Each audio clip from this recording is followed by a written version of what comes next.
Hallelujah, praise the Lord. இந்த காலைவேளையிலே உங்கள் யாவரையும் இயேசு கிறிஸ்துவின் நாமத்தில் வாழ்த்துகிறேன்.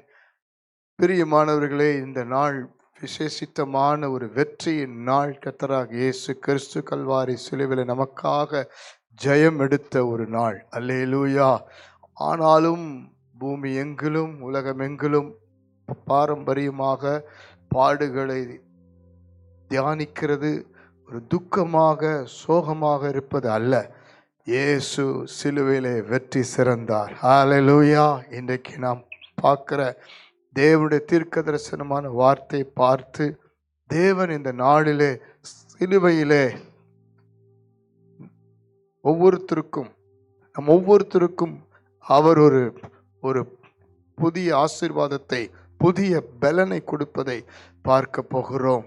வேதத்தில் 1 கொரிந்தியரின் புஸ்தகம் 1ஆம் அதிகாரம் 18ஆம் வசனத்தை வாசித்து பாருங்கள். சிலுவை பற்றிய உபதேசம் கெட்டுப்போகிறவர்களுக்கு பைத்தியமாய் இருக்கிறது, ரட்சிக்கப்படுகிற நமக்கோ அது தேவ பலனாய் இருக்கிறது. ஹல்லேலூயா. சிலுவையிலே தேவ பலன் உண்டு. ஆமென் சொல்லலாமா? அல்லேலூயா. அந்த முதலாவது பலன் ரட்சிப்பு. வேதம் சொல்லுகிறது, ஆண்டவராய் இயேசு கிறிஸ்து அவர் இந்த பூமியிலே ஒருவரும் கெட்டு போகாமல் எல்லோரும் மனம் திரும்பி ரட்சிக்கப்பட வந்தார். பாடுகளை ஏற்றார், நோய்களை சாபங்களை சுமந்து தீர்த்தார். காரணம் என்ன? நாம் இந்த பாவத்திலே மரித்து பாதாளம் போகக்கூடாது என்று சொல்லி பரலோகத்துக்கு கொண்டு போகிற வழியாக இயேசு ரட்சிப்பை கொண்டு வந்தார். ஆகவே அது தேவ பலனாய் இருக்கு. அது மாத்திரமல்ல, தேவனுடைய அன்பு சிலுவையிலே வெளிப்பட்டது. வேதம் சொல்லுகிறது, இந்த நாட்களில் நாம் பாவிகளாய் இருக்கையிலே கிறிஸ்து நமக்காய் மரித்ததினாலே அவருடைய அன்பை விளங்க பண்ணினார் என்று நாம் வாசிக்கிறோம். அப்போ அந்த தேவன் சிலுவையில் அந்த அன்பு என்கிற பலனை அவர் கொண்டு வந்ததினாலே அன்பு திரளான பாவங்களை மூடும், அன்பு சகல பாவங்களை மூடும். ஹல்லேலூயா. அது மாத்திரமல்ல, தேவன் சமாதானம் என்கிற பலனை கொண்டு வந்தார்.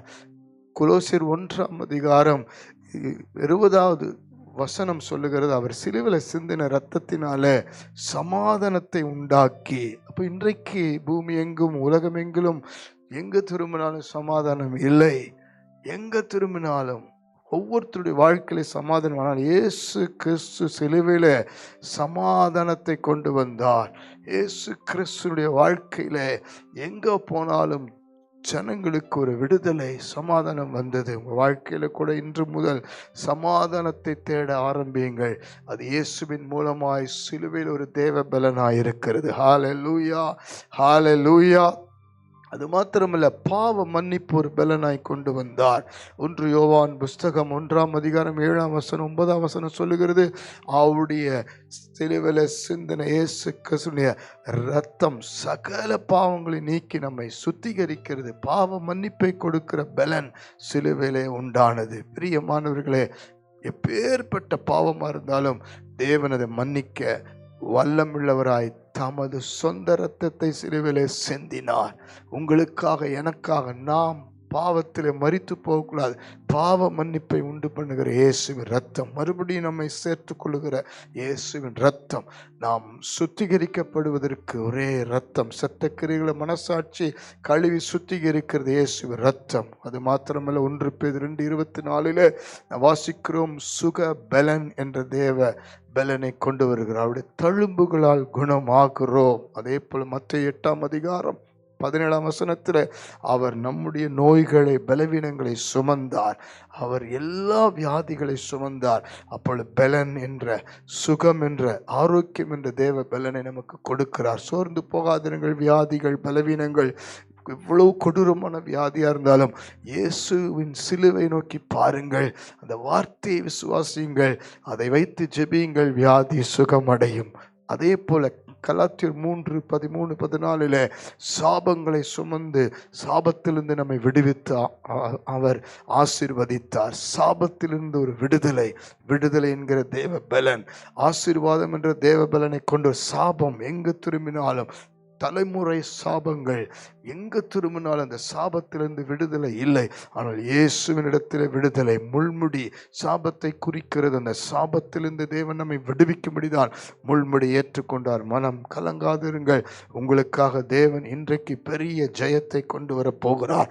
தேவ பலனுக்காக நீங்க ஜெபிக்க ஆரம்பியுங்கள். எனக்கு பிரியமான தேவ ஜனமே, கர்த்தர் உங்களுக்கு உதவி செய்ய வல்லவராய் இருக்கிறார். அவர் தாமே சோதிக்கப்பட்டு பாடுபட்டதுனால சோதிக்கப்படுவதற்கு உதவி செய்ய வல்லவராய் இருக்கிறார் என்று வேதம் சொல்லுகிறது.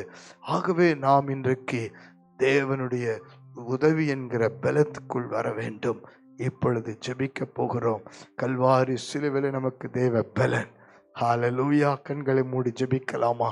உங்கள் வாழ்க்கையில இப்படிப்பட்ட ஒரு பலன் தேவையானால் ஆண்டவரிடத்தில் ஒப்புக்கொடு. உங்களுக்கு, குடும்பத்துக்கு, பிள்ளைகளுக்கு, உங்கள் சந்ததிக்கு தேவ பலன் அவசியம். சோர்ந்து போகாதிருங்கள். கெட்டு போகிறவர்களாய் அல்ல, ரட்சிக்கப்படுவர்களாய் கர்த்தர் நம்மை மாற்ற விரும்புகிறார். பரலோக பிதாவே, காலை வேளையில ஜெபிக்கிற அத்தனை பேருக்காய் ஸ்தோத்திரம். நீர் தாம் எங்களுக்காக கல்வாரி சிலுவையில் பட்ட பாடுகளை நாங்கள் நினைவு கூர்ந்து, நீர் அந்த சிலுவையில வெற்றி சிறந்த சாத்தானை ஜெயித்த மரணத்துக்கு அதிகாரணி சாத்தானை தமது மரணத்தினால் அழித்த அந்த ஜெயம் எடுத்த இயேசுவை நாங்கள் மகிமைப்படுத்துகிறோம். ஜெபிக்கிற அத்தனை பேருடைய வாழ்க்கையிலும் தேவ பலன் ஒவ்வொருத்தருக்கும் ஆண்டவரே நீர் அனுப்பும்படி ஜெபிக்கிறோம். அப்பா, உம்முடைய ரட்சிப்பு, உம்முடைய அன்பு, உம்முடைய சமாதானம், உம்முடைய ஆண்டவரே சுக பலன், ஆரோக்கியம், சாபத்திலிருந்து விடுதலை, பாவத்திலிருந்து விடுதலை, பாவ மன்னிப்பு, இப்படி ஒவ்வொருத்தருக்கும் வேண்டியதை கொடுத்து ஒவ்வொரு குடும்பத்தையும் ஆண்டவரே நீர் தம்மை சந்திக்கும்படி ஜெபிக்கிறேன். நீர் அப்படி செய்வதற்காக நன்றி. இந்த நிமிஷத்திலிருந்து ஒவ்வொருடைய வாழ்க்கையிலும் உம்முடைய மிகப்பெரிய ரட்சிப்பு, விடுதலை உண்டாகட்டும். இயேசுவின் நாமத்தில் ஜெபிக்கிறோம் நல்ல பிதாவே. ஆமென், ஆமென், ஆமென். God bless you. தேவ பலன் எப்பொழுதும் உண்டு. ஆமென்.